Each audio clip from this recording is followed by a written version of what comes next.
The Hotel Dieu Shaver Rehabilitation Center strives to offer cutting-edge, up-to-date technology and programs for its patients. The drive is on right now to purchase a new high-tech system called Bioness Integrated Therapy System, or BITS for short. We welcome Tracy Jeffroy, Executive Director of the Shavers Foundation, and Rehabilitation Director Chris Pollard. Chris, we'll begin with you. What exactly is this BITS system? This system simply is a large touch screen that has many programs that the patient can interact with.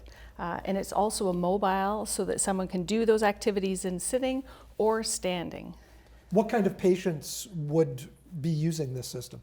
So the kinds of patients would be people working on their visual tracking or cognitive or visual memory things. So typically someone who's had a stroke would be a good candidate to work on these activities, but perhaps someone who's had a car accident or is recovering from a serious illness, those kind of patients. Can you take me through some of the activities involved in this? So typically the therapies for visual scanning and tracking and maybe even symbol recognition would be paper and pencil based. But this one, it will have the activities show up on the screen, and then such as, can you touch the number 1 and then touch A, then touch number 2 and touch B. And so in a myriad of symbols and numbers, the person's reaction time, their accuracy is all, and then remembering what the task is as they go along, is being monitored by the system. In reading up on this system, it does really seem to offer a slew of different activities and different kind of therapies for all kinds of different purposes. For sure. What is great about that is that the therapist can also customize so that we can make the challenge appropriate for the patient.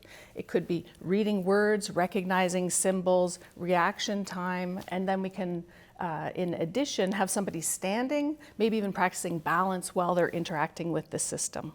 You mentioned pen and paper, so is that what it replaces primarily, or are there other systems, other therapies that it is designed to replace as well? Recovering from these kind of difficulties like visual, motor, and thinking requires a lot of repetition. So this will give alternates and additional repetition, practice time, and ability to be in an engaging task while somebody is actually improving. The mobile aspect of it as well means it's flexible to move around the hospital. We could, yes, yep, but also mobile in terms of being able to set at a height, so someone could start seated in a very comfortable chair, maybe start then doing it on a stool where there's less stability, and then even start to do some pre-gait or standing activities at it as well. Tracy, let's talk dollars and cents, because that's where you come in on this. Yes. What is the cost of this equipment, and what is the foundation doing to try and raise money to make sure you can acquire it? So the cost of the equipment, I believe, is $50,000. So most of this equipment doesn't come with a small price tag.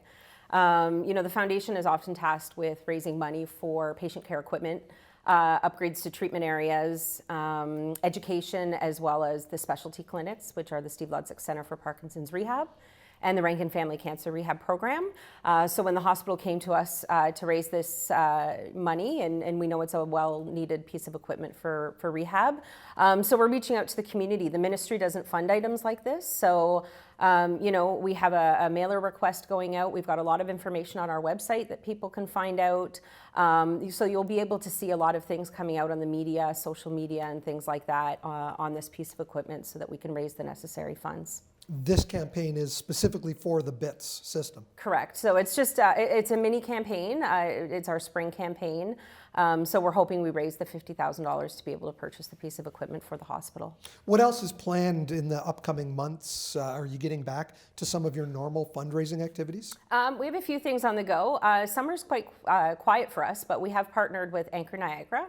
So they do have a concert, I believe on June 5th for Boys to Men. Boys to Men? Boys to Men. The real Boys to Men? Yes, at White Oaks. And it's a third-party event, which is great because we have a very small team at the foundation. So Anchor Niagara is going to do a lot of the preparation, and we support, and we're hoping to raise quite a bit of funds for some of our patient needs. Will the pasta dinner return? I know you did a takeout last year. Yeah. So we're kind of evaluating where we're at. The pandemic is still here. We want to make sure that it's a safe environment, and a lot of the community is having some challenges as well. We know, so we're kind of working with a couple local restaurants to see if we can do something to engage our constituents. It's also great to be able to help out some of those restaurants to bring them in. Absolutely. So that they have some business as well, correct? Absolutely. We all know that we have a little bit of catch up to play, and they want to be back to work. And so it was great that we were able to adjust pasta night the last couple of years to a takeout option, so that it gave those restaurants an opportunity to serve the public as well. And people really want to help the foundation, so it's just another way that they can do that.